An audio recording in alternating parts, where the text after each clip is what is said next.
Hi ಎಲ್ರಿಗೂ ನಮಸ್ಕಾರ. ಹೇಗಿದ್ದೀರಾ ಎಲ್ಲರೂ ಚೆನ್ನಾಗಿದ್ದೀರಾ ಅಂದ್ಕೊಂಡು ನಾನು ಈ ವಿಡಿಯೋ ಸ್ಟಾರ್ಟ್ ಮಾಡ್ತಿದ್ದೀನಿ. Next day video. ಸೊ ಎಷ್ಟು ಚೆನ್ನಾಗಿದೆ ನೋಡಿ ವೆದರ್ ಅಂತ ಹೇಳ್ಬೋದು. ಸೊ ಯಾಕೆ ಊರಿಗೆ ಬರಬೇಕು ಅನ್ನೋದು ಇದಕ್ಕೆ ಅನಿಸುತ್ತೆ. ಇಲ್ಲೊಂದು ಸ್ವರ್ಗನೇ ಇದೆ ಅಂತ. ಸೊ ತಿಂಡಿ ಗಿಂಡಿ ಎಲ್ಲ ಮುಗಿಸ್ಕೊಂಡು ನಾವು ಒಂದು ರೌಂಡ್ ಬಂದ್ವಿ. ಒಂದು ಗದ್ದೆ ವಿಸಿಟ್ ಮತ್ತು ಇಲ್ಲೊಂದು ಚಿಕ್ಕದಾದ ಒಂದು ಹೊಳೆ ಇದೆ. ಸೊ ಹೊಳೆ ನೋಡಿದ್ವಿ. ಹೊಳೆ ಎಲ್ಲ ಮುಗಿಸ್ಕೊಂಡು ಗದ್ದೆಯಿಂದ ನಾವು ಬಂದ್ವಿ ನೆಕ್ಸ್ಟು ಮನೆಗೆ. ಸೊ ಮನೆಗೆ ನೆಕ್ಸ್ಟಿಂದು ನಮ್ಮದು ಈವ್ನಿಂಗು ಕೋಲ ಇದೆ. ಕೋಲಕ್ಕೆ ಹೋಗಬೇಕು, ಕೋಲಕ್ಕೆ ರೆಡಿ ಆಗಬೇಕು. ಸೊ ನಾವು ಹೇಳ್ತೀವಿ ಯಾಕೆ ಬ್ಯಾಂಗ್ಳೂರಿಂದ ಊರಿಗೆ ಬರಬೇಕು, ರಿಲ್ಯಾಕ್ಸ್ ಆಗಬೇಕು. ಎಷ್ಟೋ ಜನ ಅನ್ಕೊಳ್ತಾರೆ ಯಾಕೆ ಊರಿಗೆ ಹೋಗ್ತೀಯ, ಯಾಕೆ ಇಷ್ಟೊಂದು ಊರಿಗೆ ಹೋಗ್ತೀಯ ಅಂತಾರೆ. ಇದಕ್ಕೋಸ್ಕರನೇ ನೆಮ್ಮದಿ ಅನ್ನೋದು ಸಿಗುತ್ತೆ. ಅಷ್ಟೊಂದು ನೆಮ್ಮದಿ ಈ ಊರಲ್ಲಿದೆ ಅಂತ ಹೇಳ್ಬೋದು. ಅಷ್ಟು ಚೆನ್ನಾಗಿದೆ.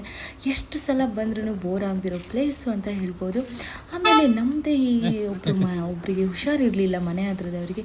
ಅವ್ರನ್ನ ನೋಡಿಕೊಂಡು ವಾಕ್ ಮಾಡ್ತಾ ಇಲ್ಲಿ ವೆದರ್ ಅಂತ ಕೇಳೋದೇ ಬೇಡ, ಅಷ್ಟು ಚೆನ್ನಾಗಿದೆ. ಎಷ್ಟು ಎಂಜಾಯ್ ಮಾಡಬೇಕು ಈ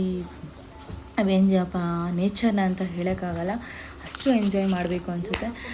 ತುಂಬ ಖುಷಿಯಾಗುತ್ತೆ, ಮನಸ್ಸಿಗೆ ನೆಮ್ಮದಿ ಸಿಗುತ್ತೆ. ಓಕೆ. ಆಮೇಲೆ ನಾವು ಬಂದ್ವಿ ಕೋಲಕ್ಕೆ. ಕೋಲ ಸ್ಟಾರ್ಟ್ ಆಯಿತು. ನನಗೆ ಎಲ್ಲ ವೀಡಿಯೋಸ್ನ ಕ್ಯಾಪ್ಚರ್ ಮಾಡೋಕ್ಕಾಗಿಲ್ಲ. ನನಗೆ ಎಷ್ಟಾಗಿದೆ ಅಷ್ಟು ವೀಡಿಯೋನ ಕ್ಯಾಪ್ಚರ್ ಮಾಡಿದೆ. ಸೊ ಇಲ್ಲಿ ನೋಡಿ ಕಲ್ಲುಟ್ಟಿ ಅನ್ನೋ ದೇವರು ಇದೆ. ಸೊ ಆಮೇಲೆ ಹೀಗೆ ವೆದರ್ ನೋಡಿ ಎಷ್ಟು ಚೆನ್ನಾಗಿದೆ. ಈ ಫೋಟೋ ಬಂದಿದೆ ಅಂದರೆ ಬೆಳಗ್ಗೆ ಇದು ತೆಗೆದಿರೋದು. ವೆದರಲ್ಲಿ ಮಂಜಲ್ಲಿ ದೇವ್ರದ್ದು ಅಂಗಾರಕ ಮತ್ತು ಕಲ್ಲುಟ್ಟಿದು. ಆಮೇಲೆ ಇದು ನೋಡಿ ಗುಳಿಗ ಸ್ಥಾನಕ್ಕೆ ಹೋಗ್ತಿರೋದು, ಗುಳಿಗನ್ನ ಕರ್ಕೊಂಡು ಹೋಗ್ತಿರೋದು ಆ ಪ್ಲೇಸಿಗೆ. ಆಯಿತು ಈ ವಿಡಿಯೋ ಇಷ್ಟ ಆದರೆ ಲೈಕ್ ಮಾಡಿ, ಶೇರ್ ಮಾಡಿ, ಕಮೆಂಟ್ ಮಾಡಿ ಆ್ಯಂಡ್ ಮರೀದೆ ಸಬ್ಸ್ಕ್ರೈಬ್ ಮಾಡಿ. So please guys support this channel Manurao. Thank you so much.